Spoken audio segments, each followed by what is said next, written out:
Hello, I'm Kimberlie Acosta. Welcome to the Native News Update. It's Friday, June 17th. Many of the stories you hear here can be found at IndianCountryNews.com. And here's the news for the day from the Associated Press and other Native news sources. The NCAA issued a statement declaring that it has no intention of changing its position on UND's Fighting Sioux nickname and logo. Citing concerns expressed last week by leaders of the Big Sky Conference, which UND hopes to enter next year, the NCAA statement notes that the conference president's position is consistent with the spirit and intent of the settlement agreement the NCAA reached with the university to retire the nickname and logo. If UND follows the new state law mandating that it continue to use the Fighting Sioux nickname and Indian head logo after August 15th, sanctions will be imposed according to the statement. The NCAA declaration comes as UND and state leaders are trying to arrange a meeting with the head of the Athletics Association to determine exactly where things stand now that the state law requires UND to retain the symbols. Grant Schaff, the newly installed president of the State Board of Higher Education, said the language of the statement is pretty black and white, but he said efforts to arrange a face-to-face meeting with NCAA will continue.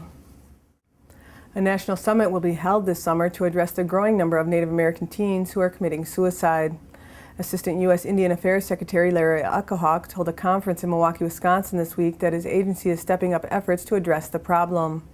Indian teens have a higher suicide rate than others, and the National Congress of American Indians held a 3-hour workshop on the subject.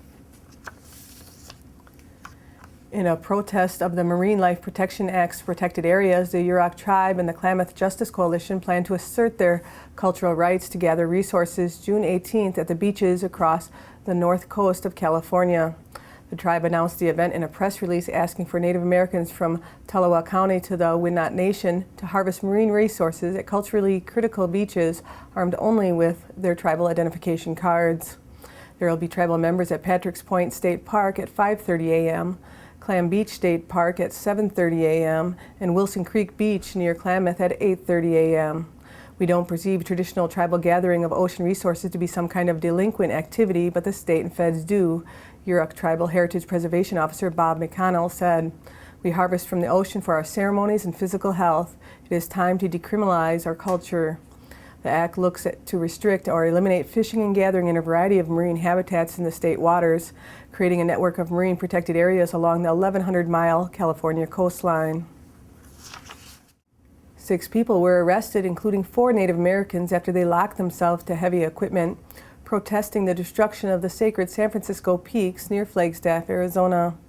Native Americans are protesting pipeline construction to the Snowball ski resort, which would carry sewage water for snowmaking.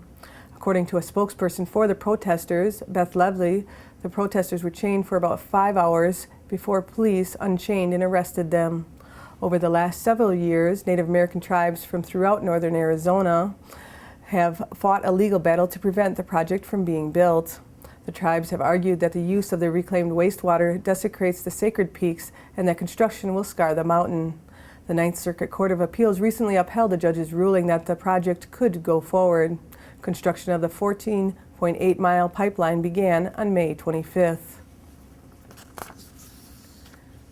U.S. Senate of Indian Affairs Committee Chairman Daniel Akaka held a hearing on June 16th to review the goals of the Native American Graves Protection Repatriation Act.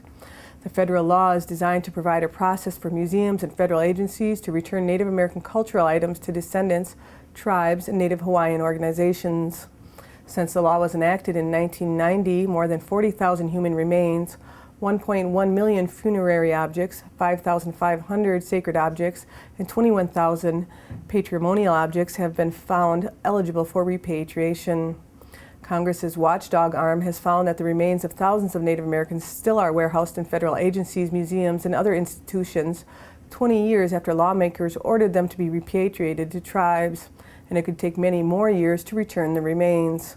The process of identifying and returning skeletal remains and sacred objects buried with them is handled unevenly across 8 agencies reviewed by the Government Accountability Office. And none of the agencies the GAO reviewed, including the Smithsonian Institution and the Bureau of Indian Affairs, was in full compliance with the laws Congress passed 2 decades ago setting repatriation policies. Observances and ceremonies will be held across the country from June 17th through June 21st to mark the 2011 National Days of Prayers to protect Native sacred places. What used to be a single day on which various American Indian communities gathered to give prayer at sacred sites across the country simultaneously has turned into a 5-day event. HBO Documentary Films presents all new original documentaries every Monday night this summer, June 6th through August 15th. And on July 18th, the documentary Mann V Ford follows members of the Ramapo tribe in Upper Ringwood, New Jersey, in their 8-year search for justice through a major class action lawsuit. From the middle 50s through the late 70s, the Ford Motor Company operated an assembly plant in Mahwah, New Jersey that produced millions of cars each year, dumping what has been described as thousands of tons of paint sludge and other waste in abandoned mine shafts and residential land. Working-class residents of the area has been suffering from a range of ailments, including skin problems, bleeding disorders, and increased rates of cancer and miscarriage ever since. The film charts their uphill battle to secure a healthy future for their children. Why Treaties Matter, Self-Government in the Dakota and Ojibwe Nations, is a new traveling exhibition that will explore the Native nations in Minnesota and their history of treaty making with the United States. The grand opening will be August 3rd at the White Earth Tribal Headquarters on the White Earth Reservation, where it will be on view through August 31st. Following its close at the White Earth Tribal Headquarters, the exhibition will begin a statewide tour through 2012 to reservations and other venues. The exhibition will include 20 freestanding banners with advocative text, historical and contemporary photographs and maps, and a 10-minute video entitled A Day in the Life of the Minnesota Tribal Nations. This exhibit reveals how Dakota and Ojibwe treaties with the U.S. government affected the lands and lifeways of the indigenous peoples of the place we now call Minnesota, and explains why these binding agreements between nations still matter today. For more information, you can visit mnhum.org/treaties. And that's the latest roundup of news from Indian Country on this edition of the Native News Update. I'd like to thank you for joining me and have a grand day.